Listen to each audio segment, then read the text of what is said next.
Hey everybody, Matt Roberts with AOC Community Media here to help you Zoom like a pro. In this series, we'll mostly be talking about using the Zoom desktop client on PC, but there are multiple ways and devices on which you can use the Zoom platform. For more information, we encourage you to visit learning.zoom.us. In this video, we're going to talk about the participant controls and getting to know our user interface.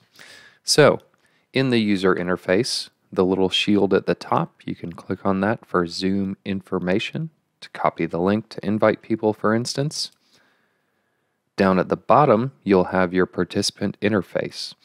All the participants in the meeting will have a similar interface, although the host's interface will look slightly different than participants, depending on host settings.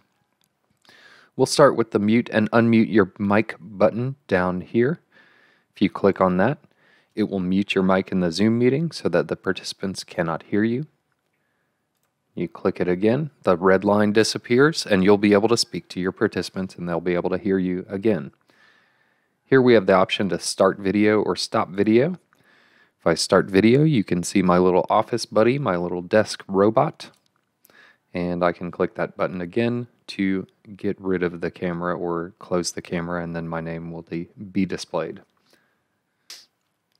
On those buttons as well, you will see carets on each where you can quickly select a different microphone or a different speaker set if you have multiples connected to your computer, or you can check to see that it's recognizing yours.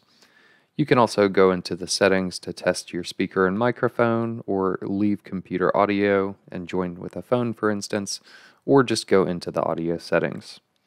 Your camera will give you similar options. If you click on that caret there, it will give you the option to select which camera you wanted to use, or even adjust virtual background or video filter options.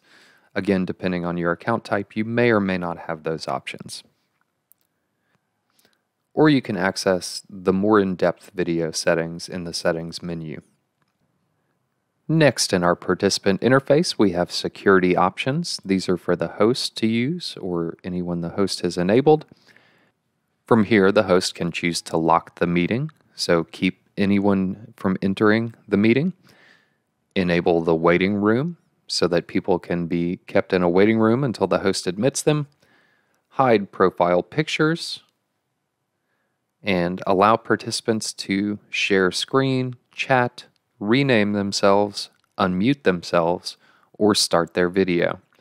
These are on by default here, and you can add the share screen if you would like to allow a participant to share their screen. You can also remove participants from here and suspend participant activities. In the participants menu, you'll see the members of your meeting, and you also get some options. We'll go over this menu in more depth in another video in this series.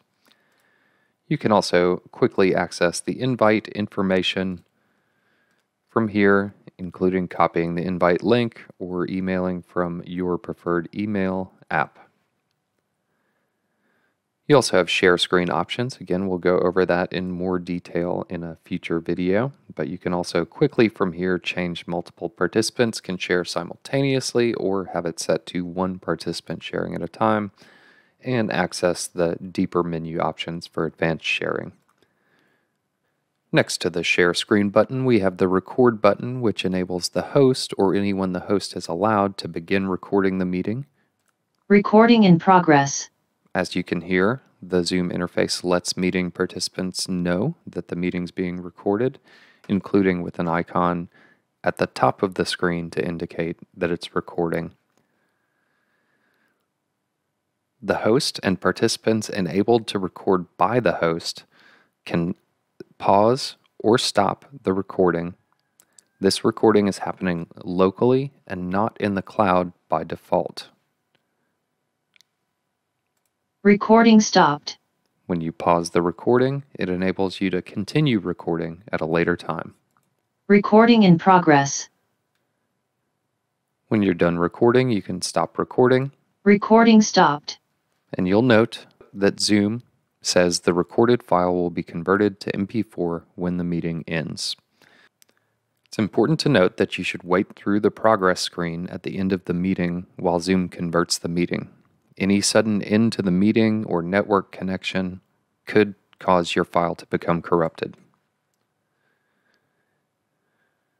Next to the record button, or next to the share screen for participants who aren't allowed to record, you'll find the reactions button. There you can send nonverbal reactions like hand claps, thumbs up, crying with laughter or joy, open mouth, heart, celebration, etc., or even raise your hand to be recognized.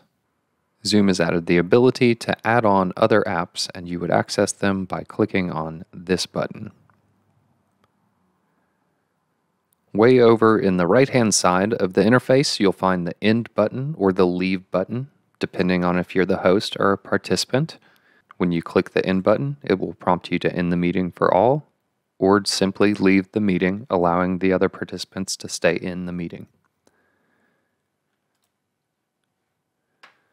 Notice this progress bar. You'll want to wait through that in order for Zoom to convert your meeting recording to formats that you can play back in most video and audio players. Once it's done, it will open up this folder with the audio and video recording of the meeting you just had. Thanks so much for joining us to learn how to Zoom like a pro. I'm Matt Roberts. This is AOC Community Media, and we'll see you in the next video in the series.